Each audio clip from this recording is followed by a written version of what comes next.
Assalamualaikum warahmatullahi wabarakatuh. Perkenalkan, kami dari kelompok 3 yang beranggota 6 orang, yaitu Saraya Sukmita Mimi, Windy Widya Astuti, Carmila, Lismayana Fikratul, Saidina Ramadhani, dan Rizky Aulia Sahra.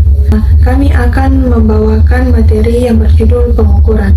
Dalam video kali ini, kami akan membahas mulai dari definisi pengukuran, sifat-sifat pengukuran, jenis-jenis, karakteristik pengukuran, contoh pengukuran, serta rumus dan contoh soal. Definisi pengukuran. Pengukuran adalah suatu proses sistematis untuk menentukan nilai suatu besaran dengan cara membandingkannya terhadap satuan baku yang telah ditetapkan. Dalam konteks mata pelajaran matematika, pengukuran tidak hanya dianggap sebagai kegiatan teknis untuk mendapatkan angka, tetapi juga sebagai bagian penting dari pemahaman konsep-konsep dasar matematika, seperti panjang, luas, volume, berat, waktu, suhu, dan sudut. Proses pengukuran melibatkan keterampilan dalam mengamati, menggunakan alat ukur, membaca skala, melakukan konversi satuan, dan menyatakan hasil pengukuran secara tepat. Adapun sifat-sifat pengukuran itu ada 6. Yang pertama itu validitas, yaitu sejauh mana alat ukur mampu mengukur apa yang seharusnya diukur. Yang kedua itu ada reliabilitas, yaitu tingkat konsistensi atau kestabilan hasil pengukuran apabila pengukuran tersebut dilakukan berulang kali. Yang ketiga objektivitas, yaitu mengacu pada sejauh mana hasil pengukuran bebas dari pengaruh subjektif. Yang keempat itu ada sensitivitas, yaitu kemampuan alat ukur untuk mendeteksi perubahan atau perbedaan kecil dalam besaran yang diukur. Adapun yang kelima itu ada presisi, yaitu derajat kehalusan atau keterulangan hasil pengukuran. Dan yang keenam itu ada akurasi, yaitu kedekatan hasil pengukuran terhadap nilai yang sebenarnya. Adapun hubungan antara sifat-sifat pengukuran, yaitu suatu pengukuran bisa sangat konsisten tetapi tidak valid jika mengukur hal yang salah. Pengukuran bisa valid tetapi kurang reliabel jika dilakukan dengan cara yang tidak konsisten. Kemudian presisi. Presisi menunjukkan kestabilan hasil sedangkan akurasi menunjukkan kebenaran nilai. Adapun objektivitas itu diperlukan agar validitas dan reliabilitas tidak dipengaruhi oleh bias. Kemudian sensitivitas penting agar variasi kecil dapat terdeteksi dan tercermin dalam data. Bagian C, jenis-jenis atau ciri-ciri pengukuran. Bagian A berdasarkan jenis data yang diukur atau skala pengukuran. Yang pertama, skala nominal atau nominal scale. Yang kedua, skala ordinal atau ordinal scale. Yang ketiga, skala interval atau interval scale. Yang keempat, skala rasio atau rasio scale. Bagian B berdasarkan tujuan pengukuran. Yang pertama, pengukuran diagnostik. Yang kedua, pengukuran formatif. Yang ketiga, pengukuran sumatif. Yang keempat, pengukuran selektif. Bagian C berdasarkan teknik pengukuran. Yang pertama, pengukuran kuantitatif. Yang kedua, pengukuran kualitatif. Bagian E, ciri-ciri umum pengukuran yang baik. Yang pertama, valid atau sahih. Yang kedua, reliable atau andal. Ketiga, objektif. Yang keempat, adil. Yang kelima, praktik. Yang keenam, efisien. Yang ketujuh, sensitif. Baik, terima kasih atas kesempatan yang diberikan. Di sini saya akan melanjutkan pemaparan materi dari kelompok saya. Adapun yaitu karakteristik pengukuran. Pengukuran dalam konteks ilmiah, pendidikan maupun kehidupan sehari-hari memiliki sejumlah karakteristik atau ciri hakiki yang menjadi landasan dalam proses mengukur. Berikut ini adalah karakteristik dalam pengukuran. Yang pertama itu bersifat kuantitatif. Pengukuran memiliki karakteristik dasar yaitu mengubah fenomena kualitatif menjadi bentuk kuantitatif. Yang kedua, menggunakan satuan tertentu. Pengukuran selalu terkait pada satuan baku atau satuan yang telah disepakati. Yang ketiga, terikat oleh ketepatan atau akurasi. Salah satu karakteristik penting dalam pengukuran adalah akurasinya. Yang keempat, menuntut konsistensi atau reliabilitas. Pengukuran yang baik harus menunjukkan konsistensi hasil jika dilakukan berulang kali dalam kondisi yang sama. Yang kelima, objektif. Karakteristik objektivitas dalam pengukuran menekankan bahwa proses dan hasil pengukuran harus bebas dan dari pengaruh subjektif. Adapun yang keenam, terikat pada tujuan. Pengukuran selalu dilakukan dengan tujuan tertentu, baik untuk diagnosis, evaluasi, maupun pemetaan. Yang ketujuh, dapat dikomunikasikan dan diinterpretasikan. Hasil pengukuran memiliki karakteristik untuk dapat dikomunikasikan secara jelas kepada pihak lain. Adapun yang kedelapan, representatif terhadap fenomena yang diukur.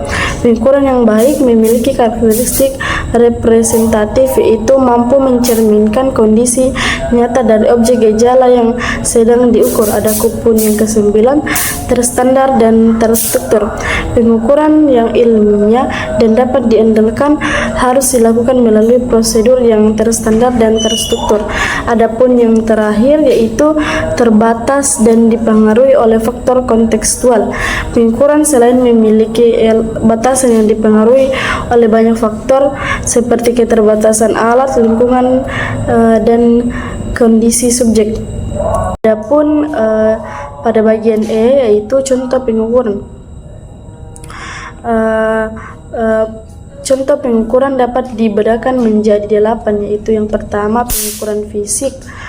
Pengukuran fisik dilakukan terhadap besaran-besaran yang dapat dilihat atau dirasakan. Yang kedua, pengukuran dalam pendidikan. Dilakukan untuk memilih aspek kognitif, efektif maupun psikomotorik. Dan yang ketiga, pengukuran dalam psikologi. Dalam psikologi berfokus pada aspek psikologis manusia yang bersifat latin dan tidak langsung terlihat. Adapun yang keempat, pengukuran dalam kesehatan. Pengukuran sangat penting untuk menilai kondisi fisik dan fisiologis pasien. Adapun yang kelima, pengukuran dalam industri dan teknologi. Pengukuran dalam industri bertujuan untuk memastikan kualitas. Adapun yang keenam, pengukuran dalam sosial dan ekonomi. Dalam bidang ekonomi digunakan untuk menilai fenomena masyarakat, perilaku konsumen, dan indikator ekonomi.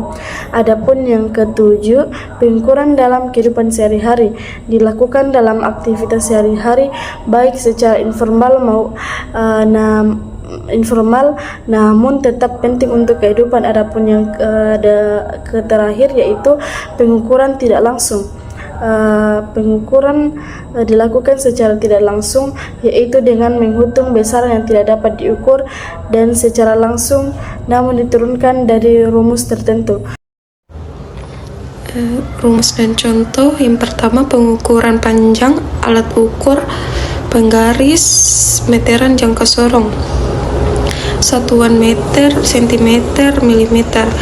Yang kedua, pengukuran luas alat bantu penggaris rumus matematika, satuan meter persegi, sentimeter persegi, rumus luas persegi, panjang luas sama dengan panjang kali lebar. Yang ketiga, pengukuran kecepatan alat bantu stopwatch, GPS, ammeter, satuan kilometer per jam, meter per s, rumus F sama dengan S per T. Keterangan F sama dengan kecepatan M per S, kilometer per jam, dan sebagainya. S sama dengan jarak tempuh meter, kilometer, dan sebagainya. T waktu tempuh, detik, jam, dan sebagainya. Yang keempat, pengukuran volume alat bantu gelas ukur, rumus geometri, satuan liter, mililiter, meter kubik, rumus volume balok, volume sama dengan panjang kali lebar kali tinggi. Yang kelima, pengukuran massa berat alat ukur timbangan neraka, satuan kilogram, gram, rumus tidak ada rumus tetapi konversi satuan sering digunakan. Halo, di sini saya akan melanjutkan tentang apa itu pengukuran sudut, waktu panjang, berat, dan satuan kuantitas. Yang pertama yaitu pengukuran sudut di kehidupan sehari-hari. Kita bisa melakukan pengukuran sudut. Yang kedua, pengukuran waktu dilakukan untuk mengukur berapa lama sesuatu berlangsung. Yang ketiga, pengukuran panjang, yaitu tinggi, lebar, dan jarak. Itu menggunakan pengukuran panjang yang satuannya bisa berupa sentimeter, meter, dan kilometer, dan juga lainnya. Yaitu yang keempat, pengukuran berat atau massa dipakai untuk mengukur berat sebuah objek. Terus yang kelima, yang terakhir, satuan kuantitas adalah jumlah benda. Berikut ini adalah gambar pengukuran sudut dan satuan panjang. Gambar satuan waktu, serta gambar satuan berat dan satuan kuantitas. Berikut adalah kesimpulan, yaitu pengukuran merupakan proses penting untuk memperoleh informasi tentang suatu objek atau fenomena secara sistematis dan terukur. Berdasarkan sifatnya, pengukuran dapat bersifat langsung maupun tidak langsung, tergantung pada sifat besaran yang diukur. Pengukuran memiliki berbagai jenis dan ciri, yaitu yang pertama bersifat kuantitatif, yang menggunakan satuan baku serta dapat diterapkan dalam berbagai bidang seperti fisika, psikologi, dan pendidikan, dan juga industri. Karakteristik utama pengukuran meliputi akurasi, konsistensi objektif, dan keterkaitan pada tujuan, dan juga kemampuan untuk diinterpretasikan dalam praktiknya.